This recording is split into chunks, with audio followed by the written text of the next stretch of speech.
जय श्री कृष्ण दोस्तों।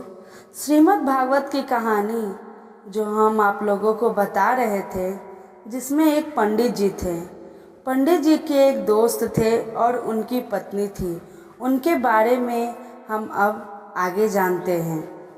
उन दोनों का स्वभाव एक ही जैसा था, एक ही रंग में उनकी पर्सनैलिटी एक ही जैसी ही थी। उन दोनों के मन एक ही सांचे में ढाले गए थे। एक दूजे के बिना उन दोनों की कल्पना भी नहीं की जा सकती थी। और ना वही जोड़ा टूट गया था। जो अकेला छूट गया था, उसकी बाकी बचे जीवन की कल्पना भी अब मन में सिहरन पैदा कर रही थी। किसी तरह बड़ी मुश्किल से रविकांत को सहारा देकर उन्होंने अंतिम क्रिया से जुड़ी विधियां करवाई। रविकांत का हाल ऐसा था कि जिसे देखकर पत्थर भी पिघल जाए। उसके विलाप के आंसू देखकर तो मौत के देवता की आंखों में भी आंसू आ जाए। कभी मजाक में शायद रश्मि ने रविकांत से कहा होगा कि अंत समय में उसे गंगा किनारे जलाया जाए और उनकी अस्थियां माँ गंगा के गोद में बहाई जाए। सो उनकी इच्छा का सम्मान करते हुए रविकांत ने पंडित जी से रश्मि को हरिद्वार ले जाने की बात कही और इंतज़ाम करने का अनुरोध किया। हरिद्वार के पूरे रास्ते जैसे रविकांत बेसुध थे। उन्हें देखकर मानो ऐसा लग रहा था कि ये दुख में डूब जाना चाहते हैं। न उनके उबरने की शक्ति बची थी और ना ही इच्छा। रविकांत को कुछ होश ही नहीं था। कब उन लोगों ने जबरदस्ती उनसे अंतिम क्रिया की रस्में करवाई और अंतिम विदा देकर अग्नि के हवाले कर दिया। उनकी नज़रों के सामने बस राख थी, ठंडी और बेजान। इधर अंतिम संस्कार के साथ आए लोग के लिए पंडित जी ने नाश्ते का इंतज़ाम किया था। सब इधर उधर बिजी थे और रविकांत अकेले एक बेंच पर बैठे थे। जाने दुख के कितने गहरे समुंदर में डूब रहे थे। दूर खड़े पंडित जी ये सब देख रहे थे। उन्होंने तय किया कि रविकांत को इस सदमे से बाहर लाना होगा, क्योंकि अगर यह अभी नहीं हुआ तो कभी नहीं हो सकेगा।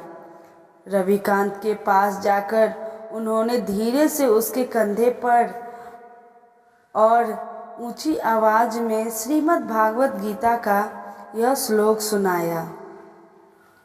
नैनम चित्री दशरानी नैनम दहती पावक नैनम चंद्र कलोदनी नैनम सोसती मारुतु। जानते हो रवि, इस श्लोक का अर्थ क्या है, मतलब क्या है? आत्मा को ना औजार काट सकता है और ना आग उसे जला सकती है, ना पानी उसे भिगो सकता है और ना हवा उसे सुखा सकती है। आत्मा अजर अमर है। यह श्लोक श्रीमद् भागवत गीता के दूसरे अध्याय में है।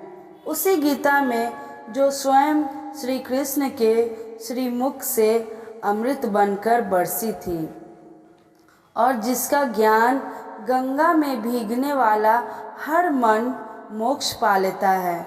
रविकांत का ध्यान आज सुनी हुई सारी बातों में बस इसी बात पर थोड़ा सा उसकी ओर खींचा।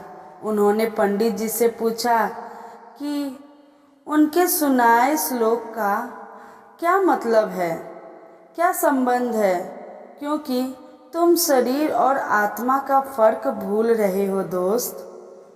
अपनी प्रिय पत्नी के शोक में तुम इस सच को अनदेखा कर रहे हो कि उसका सिर्फ शरीर नष्ट हुआ है, उससे चलने वाली आत्मा नहीं, क्योंकि आत्मा तो अजर अमर है, एक शरीर से दूसरे शरीर की यात्रा करती है। एक जन्म से दूसरे जन्म का फेरा लगाती है।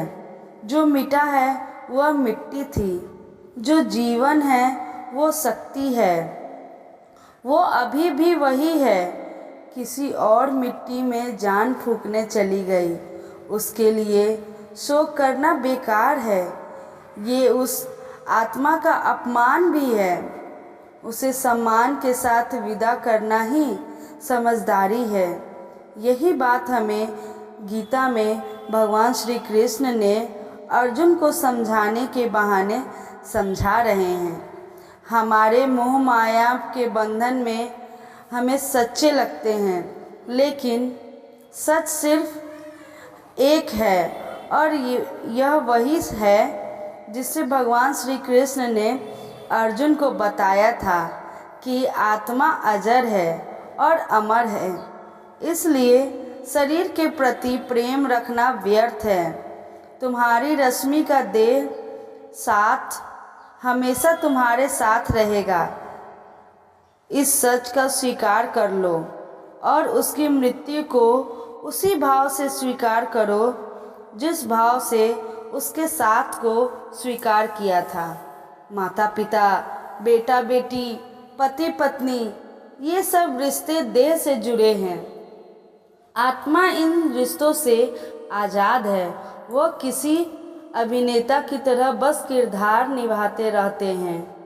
देह में रहती है, किरदार खत्म हो तो आत्मा भी किसी और किरदार को निभाने निकल जाती है।